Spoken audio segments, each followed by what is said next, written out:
नमस्कार बच्चों, मैं युमलता देवांगन अपने YouTube channel teach in Hindi में आप सबका स्वागत करती हूँ। आज हम गोस्वामी तुलसीदास द्वारा रचित कवितावली के उत्तरकांड से लिए गए छंदों का अध्ययन करने वाले हैं। अगर आप लोगों ने अभी तक मेरे चैनल टीच इन हिंदी को सब्सक्राइब नहीं किया है तो अभी तुरंत ही सब्सक्राइब कर लें। सबसे पहले हम गोस्वामी तुलसीदास जी के जीवन परिचय पर प्रकाश डालेंगे। इनका जन्म सन 1532 में ग्राम राजापुर, जिला बांदा के उत्तर प्रदेश में हुआ था। इनकी रचनाएं देखते हैं। इन्होंने रामचरितमानस, विनय पत्रिका, गीतावली, श्री कृष्ण गीतावली, दोहावली, कवितावली, रामाज्ञा प्रश्न आदि और बहुत सारी रचनाएं की थी। इनकी रचनाओं में सबसे सर्वोत्तम था रामचरितमानस, जो हिंदी साहित्य का सर्वोत्तम महाकाव्य है। इनकी भाषा शैली देखते हैं। इन्होंने अवधी, ब्रज और संस्कृत भाषा में लेखन कार्य किया था। अब इनका व्यक्तित्व। गोस्वामी तुलसीदास जी राम भक्ति शाखा के प्रधान कवि थे। वे एक हिंदू कवि, संत संशोधक और जगत गुरु रामानंदाचार्य के कुल के रामानंदी संप्रदाय के दर्शन शास्त्री थे। ये श्री राम जी के अनन्य भक्त थे और इनका निधन 1623 में काशी में हुआ था। प्रस्तुत छंद कवितावली उत्तरकांड से लिया गया है। इस छंद में कवि गोस्वामी तुलसीदास जी ने युग की विसंगतियों का चित्रण किया है। अब चलते हैं छंद की ओर। किसबी किसान कुल बनिक भिखारी भाट, चाकर चपल नट चोर चार चेट की, पेट को पढ़त गुन गढ़त चढ़त गिरी, अटत गहन गन अहन अखेट की। अब मैं इनका शब्दार्थ आपको बताती हूँ। किसबी का मतलब होता है श्रमजीवी या फिर मजदूर। किसान कुल मतलब किसान परिवार की। बनिक व्यापारी। भिखारी का अर्थ तो जानते हैं भिक्षुक। भाट का अर्थ होता है चारण या फिर प्रशंसा करने वाला। चाकर नौकर। चपल चंचल। नट कलाबाजी दिखाने वाला कलाकार। और चोर का अर्थ तो जानते ही हैं। चार का अर्थ होता है गुप्तचर। चेटकी का अर्थ होता है बाजीगर या जादूगर। गुण गढ़त का अर्थ होता है विभिन्न प्रकार की कला या विद्या सीखना। अटत का मतलब होता है घूमना। गहन गन यानी घना जंगल। अहन का अर्थ होता है दिन। अखेट की मतलब शिकार करना। तो इसमें गोस्वामी तुलसीदास जी अपने युग की समाज में व्याप्त निर्धनता का वर्णन इस कविता में किए हैं। कवि गोस्वामी तुलसीदास जी कहते हैं कि मजदूर किसान परिवार के, व्यापारी भिक्षुक, चारण नौकर, चंचल कलाबाजी दिखाने वाला, चोर गुप्तचर और बाजीगर, ये सब अपने पेट की आग को बुझाने के लिए ही पढ़ते हैं। पेट को पढ़त है ना। ये सारे लोग अपने पेट की भूख को बुझाने के लिए ही विद्या का अर्जन करते हैं। गुण गढ़त चढ़त गिरी, और उसके लिए क्या क्या करते हैं? विभिन्न प्रकार की कला एवं विद्याओं का अध्ययन करते हैं। तो कोई अपनी जीविका के लिए चढ़त गिरी पर्वतों पर चढ़ता है। ठीक। अटत गहन गन अहन अखेट की, तो कोई दिन भर घने जंगल में शिकार करने के लिए इधर उधर घूम रहा है। तो यहाँ कवि तुलसीदास जी ये कह रहे हैं कि मजदूर, किसान, भिखारी, भाट, नौकर, चाकर, चंचल, बाजीगर, ये सारे लोग अपनी जीविका का अर्जन मतलब अपने पेट की आग को बुझाने के लिए विद्या का अध्ययन करते हैं, अर्जन करते हैं और विभिन्न प्रकार की कला और विधाओं का भी अध्ययन करते हैं। तो कोई अपनी जीविका का साधन के लिए पर्वतों पर चढ़ता है, तो कोई दिन भर घने जंगल में शिकार करने के लिए इधर उधर भटकता रहता है। ऊंचे नीचे करम धर्म अधर्म करी, पेट ही को पचत बेचत बेटा बेट की। ऊंचे नीचे मतलब छोटे मोटे या फिर ऊंच नीच। कर्म का अर्थ होता है कर्म, है ना। धर्म अधर्म यानी अधर्म। तो कोई अपने पेट पालने के लिए, अपने पेट की भूख को शांत करने के लिए गलत कार्य करते हैं, है ना, ऊंचे नीचे कार्य। और कोई धर्म के और कुछ लोग अधर्म के कार्य करते हैं। पेट ही को पचत बेचत बेटा बेट की।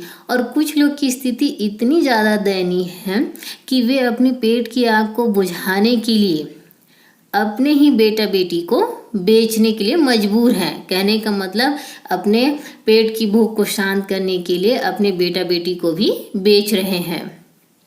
तुलसी बुझाई एक राम घनश्याम ही ते, आगी बढ़वागिते बड़ी है आगी पेट की। बुझाई का अर्थ होता है बुझाना, और बढ़वागिते मतलब समुद्र की आग से, आगी पेट की मतलब पेट की आग। अब यहाँ पे तुलसीदास जी कह रहे हैं कि पेट की आग समुद्र में लगने वाली आग से भी अधिक भयंकर होती है, बहुत ही ज़्यादा भयानक होती है, और इसे केवल भगवान श्री रामचंद्र जी जो बादल की तरह श्याम रंग के हैं वही बुझा सकते हैं।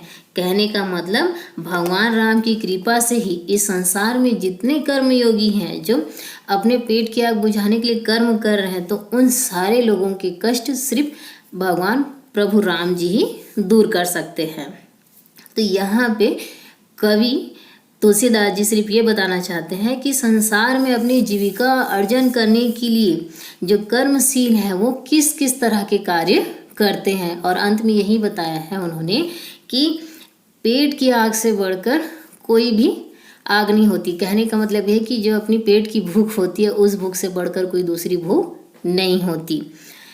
यह छंद कवित छंद है और इसकी जो भाषा है वो ब्रज भाषा है, और इस छंद में अनुप्रास अलंकार का प्रयोग अधिक किया गया है। जैसे कि किसबी किसान कुल में का वर्ण की आवृत्ति हुई है, भिखारी भाट में भ, चाकर चपल चोर चार चेटकी इसमें चा वर्ण की आवृत्ति, गुण गढ़त गहन गन इसमें ग, फिर बेचत बेटा बेटकी में बा वर्ण की आवृत्ति हुई है। तो इस तरह से इसमें अनुप्रास अलंकार का प्रयोग हुआ है।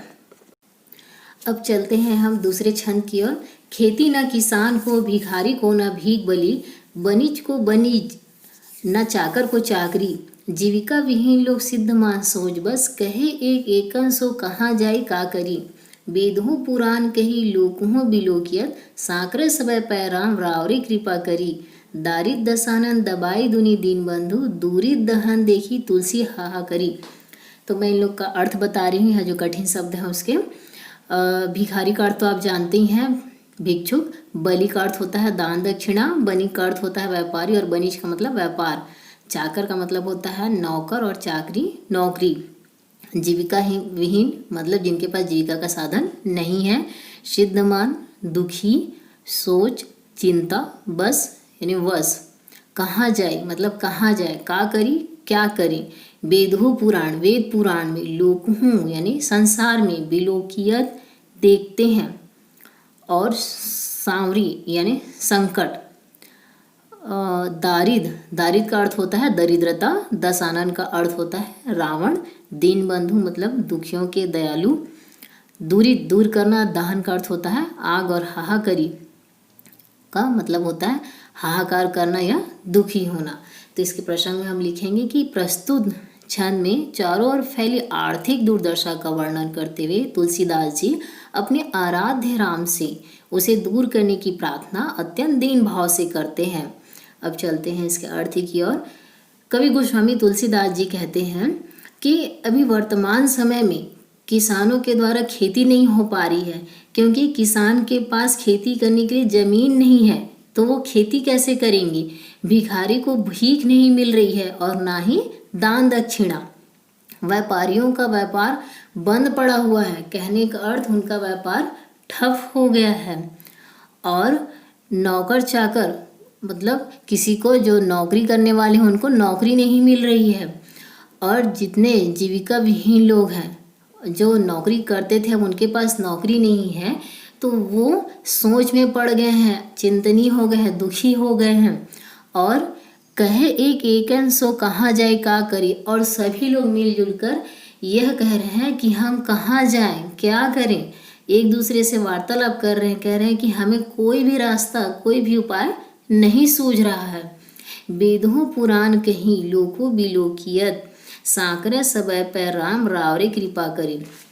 अब गोस्वामी तुलसीदास जी कहते हैं कि हे दीन दुखियों के बंधु राम, मतलब दीन बंधु मतलब दीन दुखियों के बंधु, तो यहाँ पे गोस्वामी तुलसीदास जी कहते हैं कि वेद पुराणों में भी कहा गया है और मैं भी देख रहा हूँ, है ना, संसार में भी कहा गया है, वेद पुराणों में भी कहा गया है, मैं भी देख रहा हूँ कि इस दरिद्रता दारिद दसानन दबाई धुनी दीन बंधु दूरी दहन देखी तुलसी हाहा करे, कि इस दरिद्रता रूपी रावण के चंगुल में फंसे और पेट के पाप की धधकती ज्वाला मतलब धधकती भड़कती हुई आग रूपी संकट से सभी में मचे हाहाकार कष्ट से अब आपकी ही कृपा हमें बचा सकती है। कहने का अर्थ है कि इस दुनिया में पूरी तरह से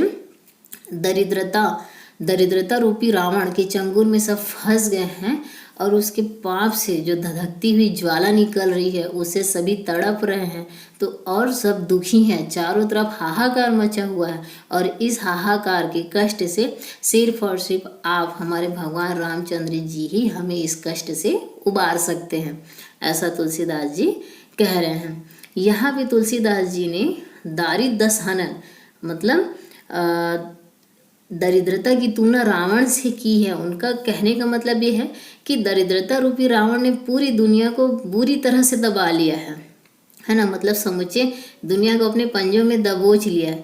कि जिस तरह से रावण ने अच्छाई सुकर्म सुंदरता कोमलता आदि का प्रतीक जो सीता को कहा जाता है उनको उन्होंने दबोच लिया था अपने पंजों में, तो उसी प्रकार अच्छाई परोपकार कर्तव्य और ईमानदारी आदि गुणों को दरिद्रता ने अपने पंजे में दबोच लिया है, ऐसा उनका कहना है। तो इसी कारण बुरे कर्मों के प्रतीक रावण की तुलना दरिद्रता से की गई है। और इस पद्य में कहने का मतलब इस छंद में यहाँ पे ब्रज भाषा का सुंदर प्रयोग किया गया है और इसमें तुलसीदास की राम भक्ति दीन भाव से प्रकट हुई है और ये छंद कवित्व छंद है। और इसमें भी अनुप्रास अलंकार का प्रयोग किया गया है, जैसे किसान को हृदय मान सोच एक एकन साकरे सबे राम रावरे कृपा करी दारिद दसानन, ये सारी जो छंद में आए हुए हैं शब्द इसमें अनुप्रास अलंकार का प्रयोग किया गया है। तो इस छंद में गोस्वामी तुलसीदास जी सिर्फ यही कह रहे हैं कि चारों तरफ जो व्याप्त आर्थिक दुर्दशा फैली हुई है तो इन सारी चीज़ों से हमें सिर्फ और सिर्फ भगवान रामचंद्र जी आप ही उबार सकते हो और हमारे कष्टों को दूर कर सकते हो। अब चलते हैं अंतिम छंद की ओर। धूत कहो अधूत कहो रजपूतो कहो जुलाहा कहाँ को काहू की बेटी सो बेटा न ब्याह काहू की जाति बिगाड़ न सो। धूत का अर्थ होता है धूर्त या फिर मक्कार, अधूत सन्यासी, रजपूतो राजपूत या क्षत्रिय, जोलाहा जुलाहा, ब्याह का मतलब विवाह, काहू की मतलब किसकी, बिगाड़ यानी बिगाड़ना। तुलसी सरनाम गुलामू है राम को, सरनाम यानी प्रसिद्ध, गुलामू मतलब दास या गुलाम। जाको रुचय, रुचय का मतलब होता है रुचि अच्छा लगना। मांगी के खैबो मस्जिद को सोईबो, मांगी यानी मांगना, खैबो खाना, मस्जिद मस्जिद, सोईबो सोना। लैब को एकू न दैब को दो, लैब को लेना और दैब को देना, ओ का अर्थ होता है और।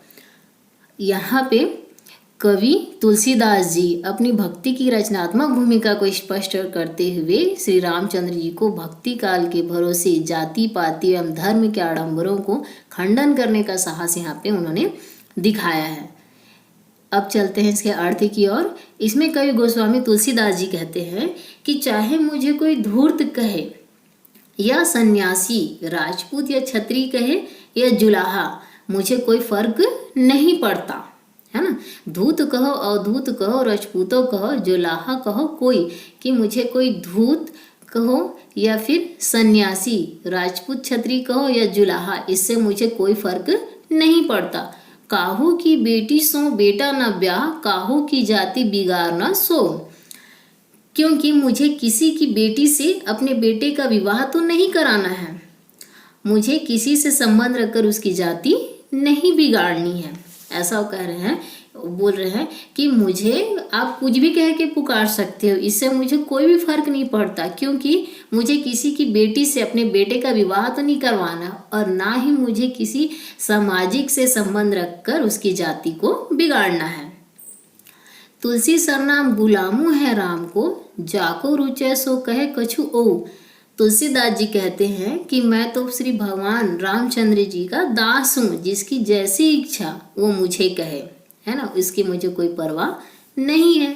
जाको रुचे मतलब जिसकी जैसी इच्छा है वो मुझे कहे, इससे मुझे कोई मतलब नहीं है और ना ही मुझे इसकी कोई परवाह है।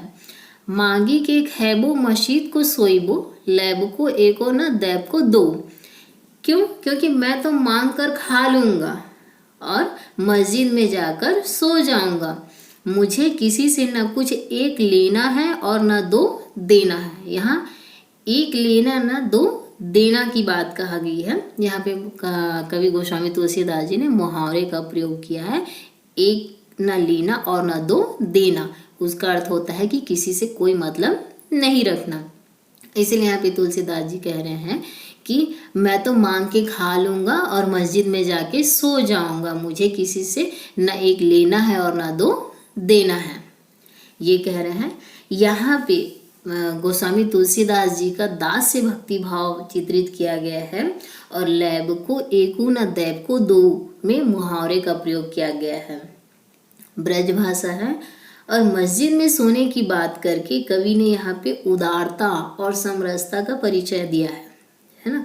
मतलब यहाँ पे उन्होंने जाति पाति को नहीं माना है और इसमें भी अनुप्रास अलंकार का प्रयोग किया गया है, जैसे कहो को, काहू की, कहे कछु, इन सब चीज़ों में अनुप्रास अलंकार का प्रयोग किया गया है। आप लोगों की इस पाठ की व्याख्या कंप्लीट हुई। मुझे ऐसा लगता है कि आप लोग को इस पाठ की व्याख्या बहुत ही अच्छे से समझ में आ गई होगी, क्योंकि मैंने बहुत ही सरल और आसान शब्दों में इसे समझाया है ताकि आप लोग इसके प्रश्न के उत्तर को आसानी से लिख सको और आप लोगों को कोई भी परेशानी ना हो। लेकिन इसके लिए आप लोगों को इस वीडियो को शुरू से अंत तक देखना होगा, जिससे आप बहुत ही ज़्यादा अच्छे से समझ सकें। अगर आप लोगों को ये वीडियो पसंद आए तो मेरे चैनल टीच इन हिंदी को लाइक एवं सब्सक्राइब जरूर करें व साथ में अपने क्लासमेट को भी शेयर करें। धन्यवाद।